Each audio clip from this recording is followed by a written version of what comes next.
Graça e paz, sejam bem-vindos a mais um estudo no canal Clamando no Deserto. Nós vamos estudar nesse momento a lição de domingo, 24 de agosto de 2025, o Código da Aliança. Vamos fazer uma oração e assim darmos início.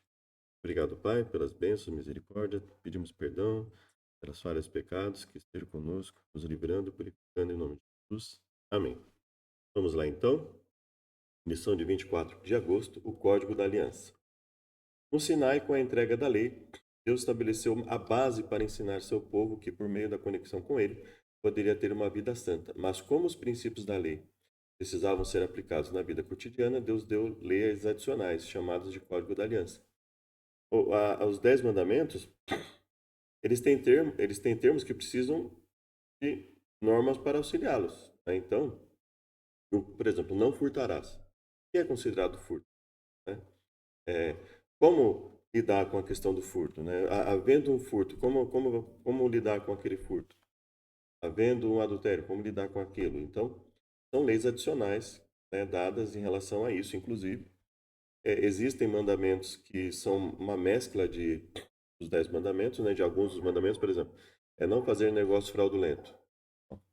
O negócio fraudulento visa enganar alguém para tirar dela alguma coisa. Então, é um furto mesclado com falso testemunho, uma mentira, né? Então seria mais ou menos nesse sentido, né? Talvez parecido com o estelionato ali, né? Era a responsabilidade dos juízes zelar por essas leis e aplicá-las corretamente. Com a mente cegada e pervertida pela escravidão e pelo paganismo, os israelitas não estavam preparados para valorizar completamente os princípios de grande alcance dos 10 preceitos de Deus. Para que os deveres expressos no Decálogo pudessem ser mais plenamente entendidos e executados, foram dados preceitos adicionais, que ilustravam e aplicavam o princípio dos 10 mandamentos. Essas leis foram chamadas de juízos, tanto porque eram organizados com sabedoria e equidade infinita, quanto pelo fato de que os magistrados deveriam julgar de acordo com elas. Diferentemente dos 10 mandamentos, foram transmitidas particularmente a Moisés, que as deveria comunicar ao povo. Então, os israelitas não estavam prontos para valorizar completamente os princípios, mas havia um outro ponto. Bom, esses preceitos adicionais eram para ajudar, dentre outras coisas, né? Além disso, tem outros motivos também, mas para ajudar que o decálogo pudesse ser mais plenamente compreendido e executado. Ou seja, como é que eu vou lidar com a questão, uma das coisas, né? Como é que eu vou lidar com a questão do furto? Como é que eu vou lidar com a questão do roubo? Como é que eu vou lidar com a questão do adultério, da blasfêmia? Como é que eu vou lidar com a questão da mentira, né? Então, haviam também as leis dietéticas, que em relação à saúde do corpo, né?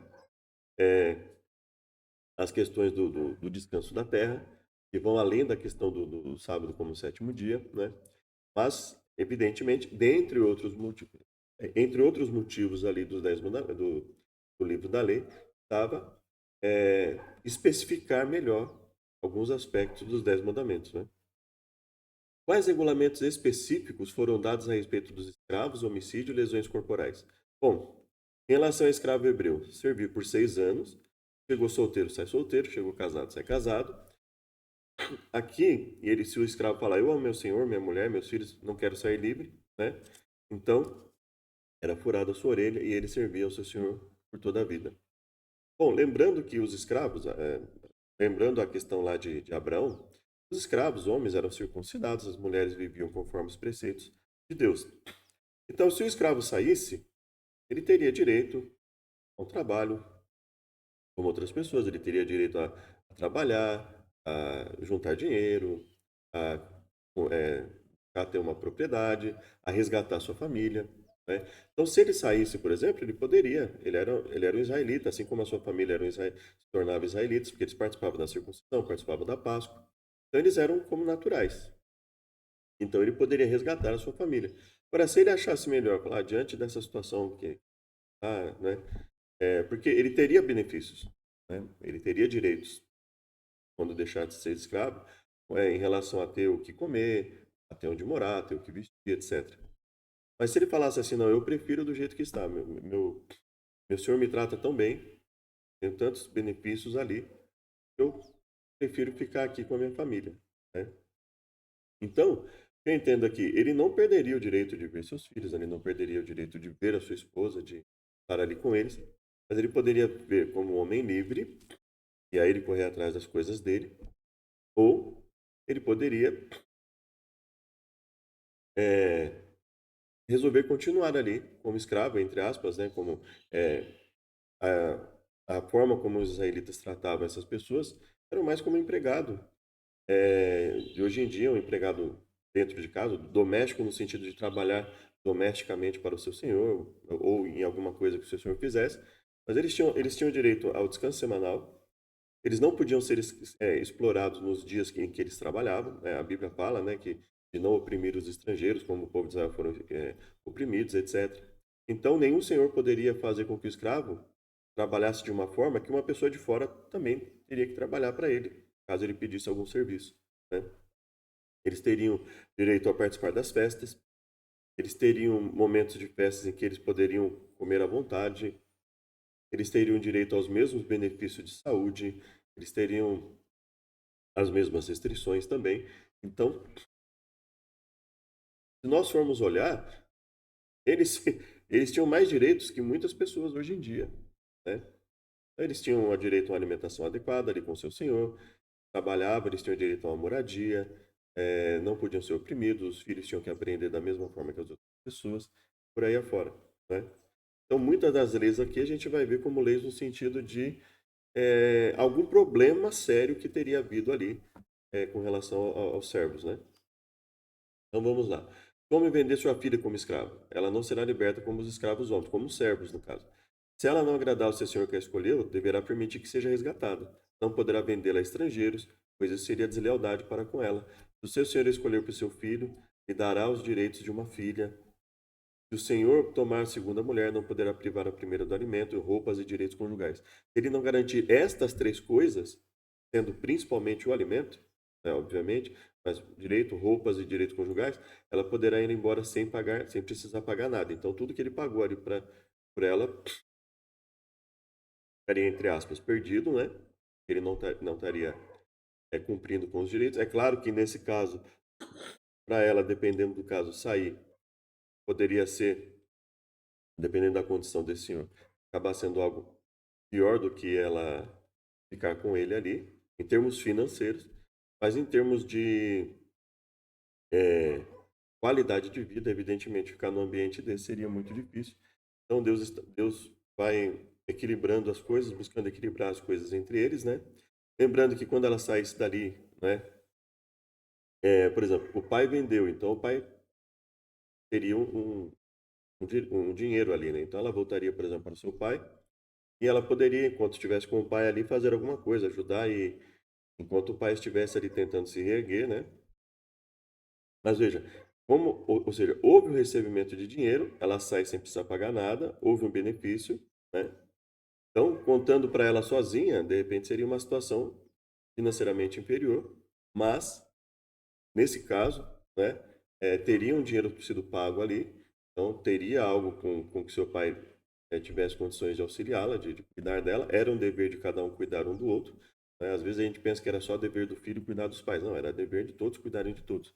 Por que os filhos tinham que honrar os pais? Porque os pais tinham, entre outras coisas, o dever de cuidar dos filhos, né? Então a gente tem que sempre pensar nesse aspecto, né? Então, teria, obviamente, a obrigação do pai, ela não teria feito nada de prejudicial aqui, né? Então seria a obrigação do pai cuidar.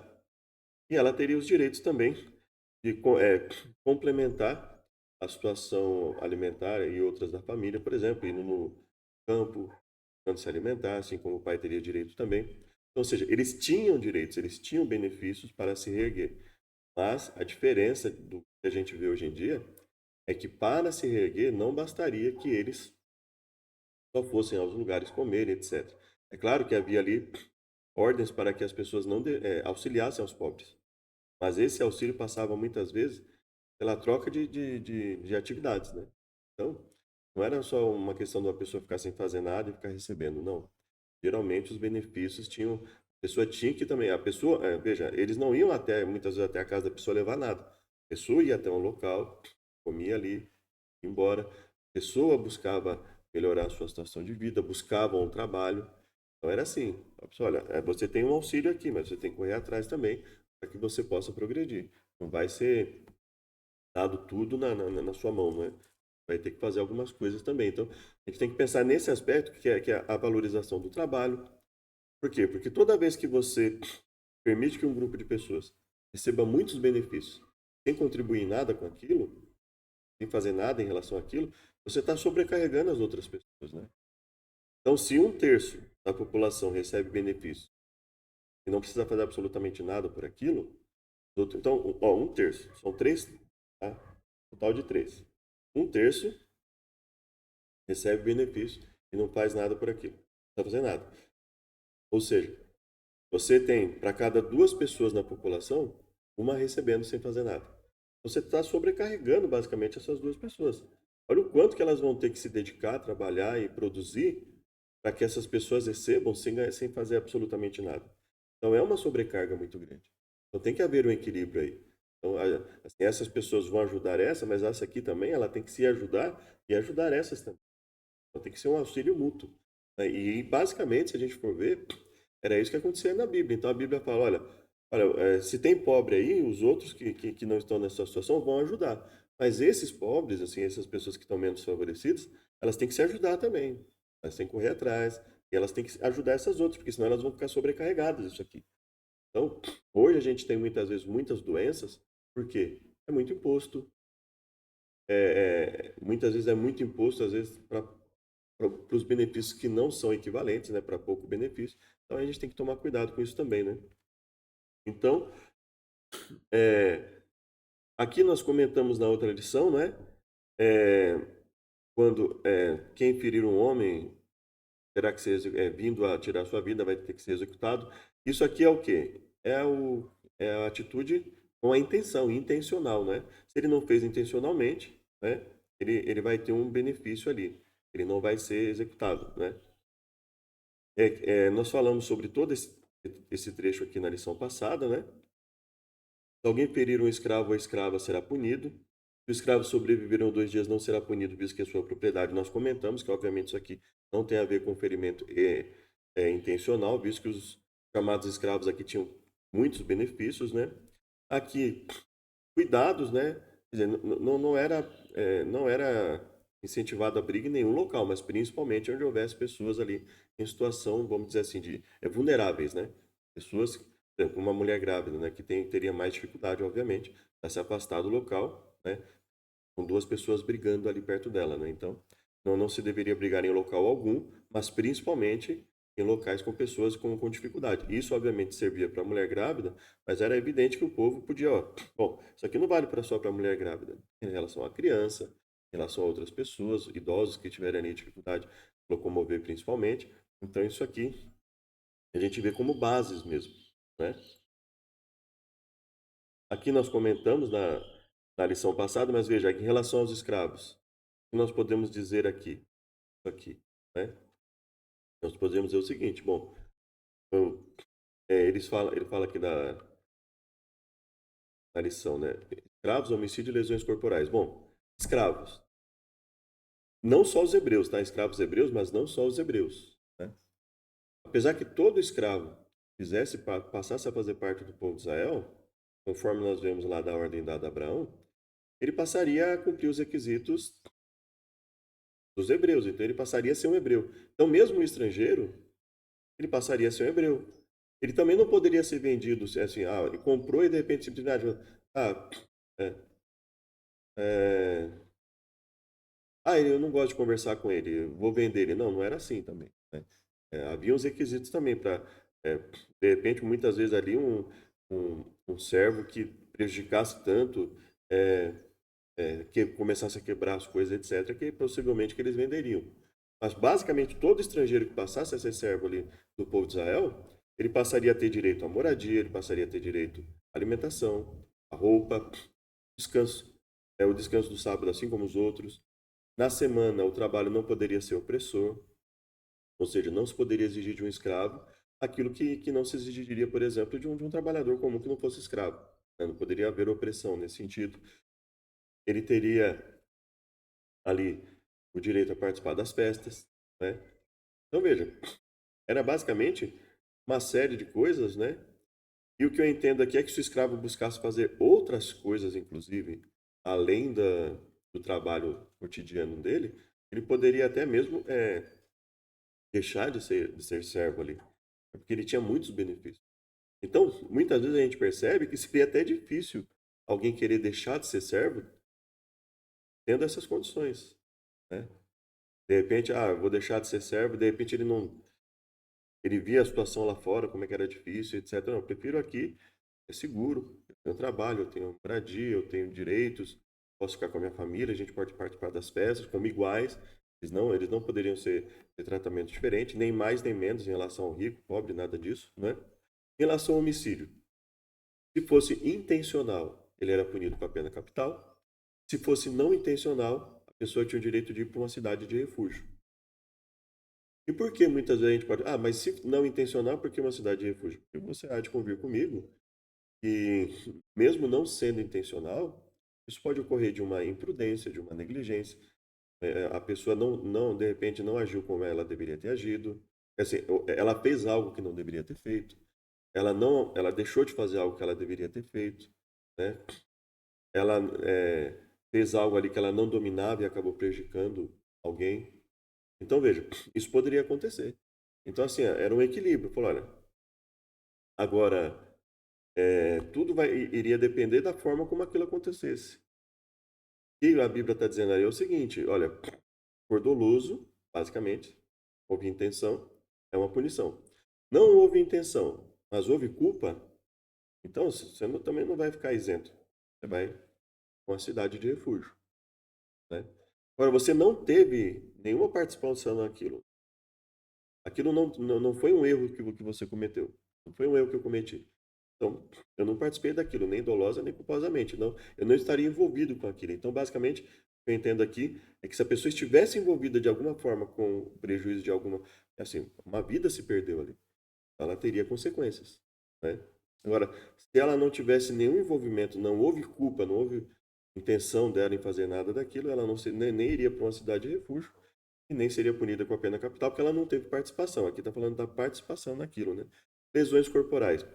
Basicamente a mesma coisa, né? Se houve intenção, haveria punição de acordo com a intenção, né? Agora, e se houve culpa também, geralmente havia punição, né? A gente viu ali a questão dos olhos e tal, né? Mesmo não havendo intenção. Se houvesse intenção ali, a coisa seria mais drástica. Então, o que eu entendo ali é que a perda dos olhos de um escravo, etc., seria sem intenção, mas por culpa do dono. O dono teve alguma culpa com aquilo, mas ele não teve intenção de fazer aquilo. Mas por um estresse do dia a dia, uma falha que ele cometeu ali. Mas havendo intenção, eu entendo que eles dariam uma pena intermediária entre a pena capital e o pagamento da indenização. De repente, além do escravo ser liberto, pagaria uma indenização bem maior, havendo verificação de que houve intenção dele machucar o escravo ali. Então, basicamente é assim que eu entendo. É uma lei que, se a gente for olhar, em essência, ela fazer com que as pessoas enxergassem os seus direitos e deveres de forma bastante proporcional. Espero ter ajudado. Até o próximo vídeo.